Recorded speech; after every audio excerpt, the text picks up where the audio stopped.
అందరికీ నమస్కారం. ఆంధ్ర రాష్ట్రంలో భూభక్షకుల భరతం పట్టటానికి తయారుగా ఉన్నటువంటిది కూటమి ప్రభుత్వం. కూటమి ప్రభుత్వ రథసారథి ఆంధ్ర రాష్ట్ర ముఖ్యమంత్రి శ్రీ నారా చంద్రబాబు నాయుడు గారు ముందు చూపుకు నిదర్శనంగా గత జూలై నెలలోనే భూ ఆక్రమణ చట్టాన్ని తీసుకురావటానికి వారు తెలిపిన విషయాన్ని సందర్భంగా నేను తెలియజేస్తున్నాను. ఎందుకంటే 1982లో ఉన్నటువంటి భూ చట్టం ఏదైతే ఉందో 1982 25 సంవత్సరాలుగా ఆ చట్టం అతీగతి లేకుండా దాన్ని పట్టించుకునే నాదుడు లేకుండా ఉన్న అవకాశాన్ని సద్వినియోగం చేసుకునే విధంగా జగన్మోహన్ రెడ్డి ప్రభుత్వం గత 5 సంవత్సరాలుగా రాష్ట్రంలో ఉన్నటువంటి అనేక మంది ప్రజల యొక్క భూములను కొల్లగొట్టి దారుణంగా తీసుకుని దారుణంగా రాత్రికి రాత్రి రికార్డులు మార్చి వాళ్ళ పేరున రిజిస్ట్రేషన్ చేసుకుని అనేక వందలాది ఎకరాలను భూ కబ్జా పేరుతో భూ కబ్జా చేసినటువంటి విషయాన్ని ఈ సందర్భంగా నేను గుర్తు చేస్తూ ఉన్నా. ఇటువంటి భూ కబ్జాకోరుల నుంచి కాపాడటానికి కూటమి ప్రభుత్వం 2024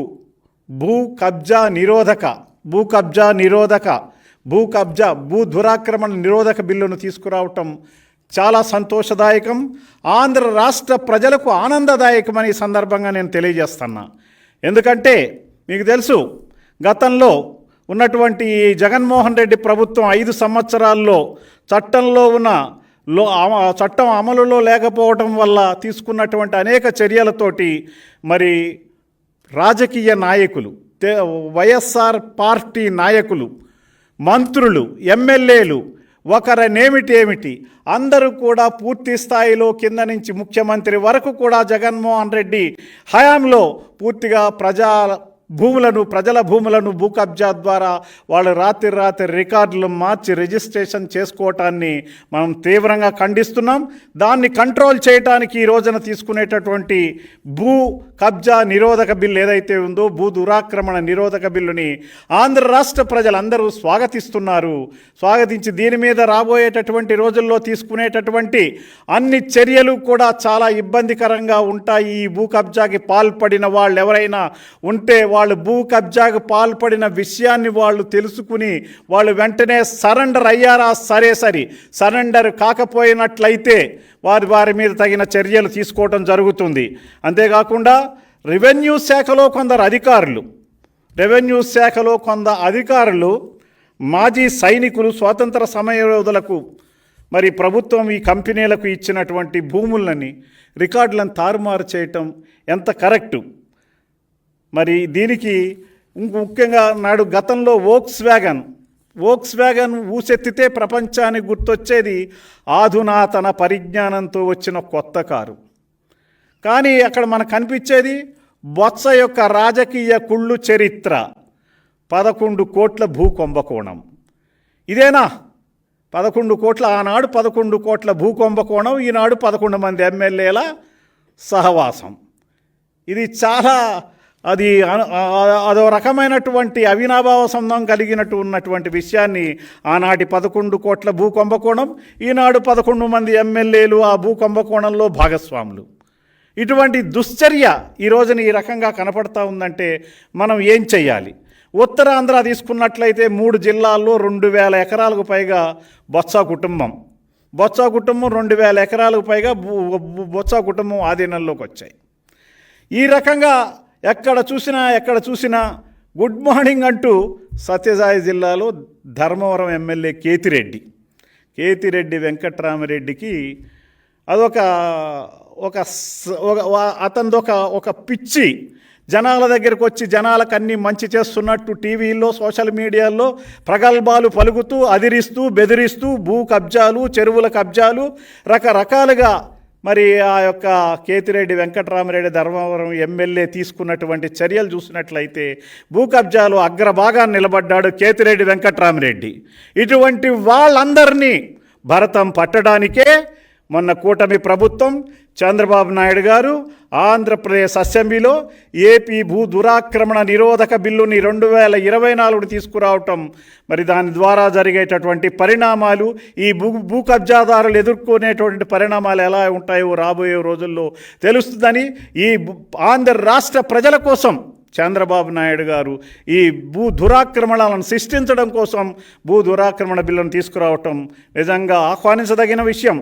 అప్పటి అనంతపురం జిల్లాలో మహిళా శిశు సంక్షేమ శాఖ మంత్రి గారు ఉషాశ్రీ చరణ్ గారు 30 కోట్ల విలువైనటువంటి 160 ఎకరాల భూములను 30 కోట్ల విలువైన 160 ఎకరాల భూములను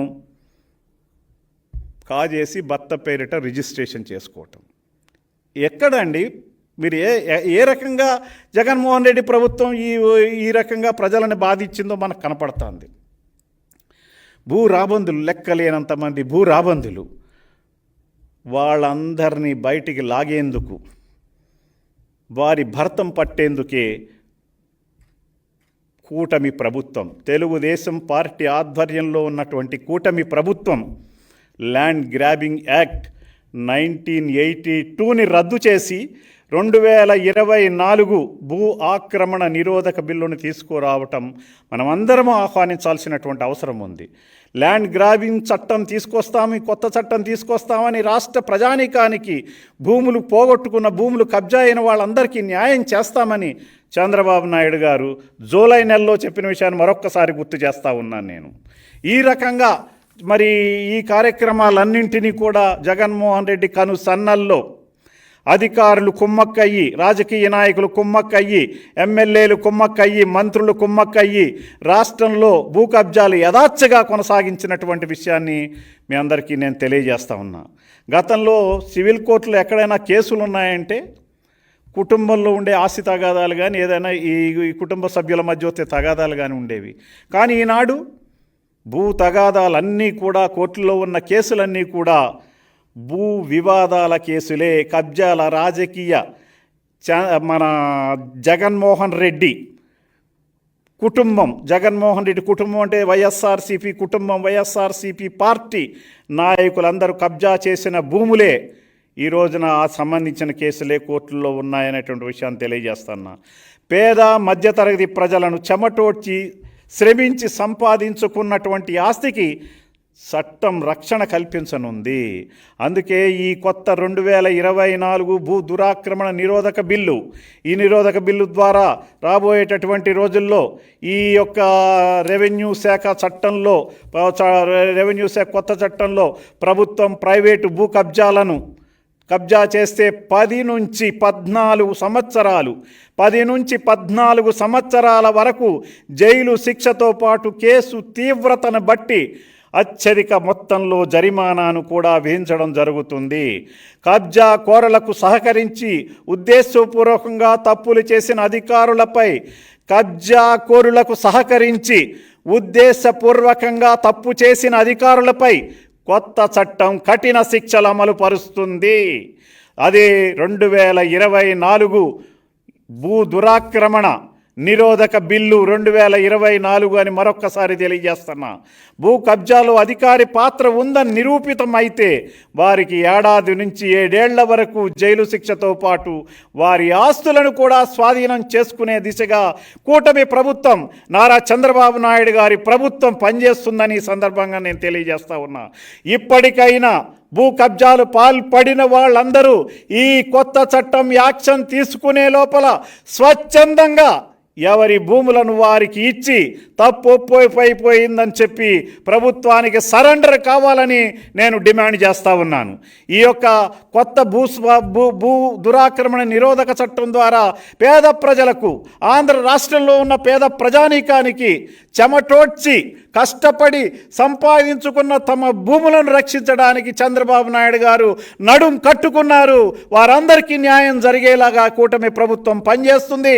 చంద్రబాబు నాయుడు గారు పనిచేస్తుంది అనేటువంటి విషయాన్ని మరొక్కసారి మీడియా ద్వారా సభాముఖంగా అందరికీ కూడా నేను తెలియజేస్తూ ఉన్నాను అనేటువంటి విషయాన్ని మీకు తెలియజేస్తున్నా. అంతేకాకుండా మరి ఈ రకంగా జగన్మోహన్ రెడ్డి ప్రభుత్వంలో భూములు పోగొట్టుకున్న వాళ్ళందరి భూములను వెనక్కి తిరిగి తీసుకురావటానికి పూర్తి స్థాయిలో కృషి చేయడం జరుగుతుంది.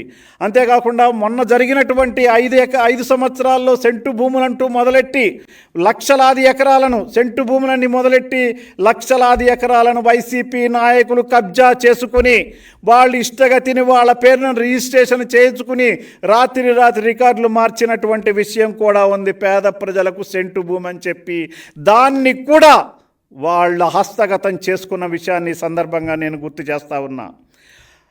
ఖాళీగా జాగా కనిపిస్తే కబ్జా చేయటమే దినచర్యగా మార్చుకున్నారు.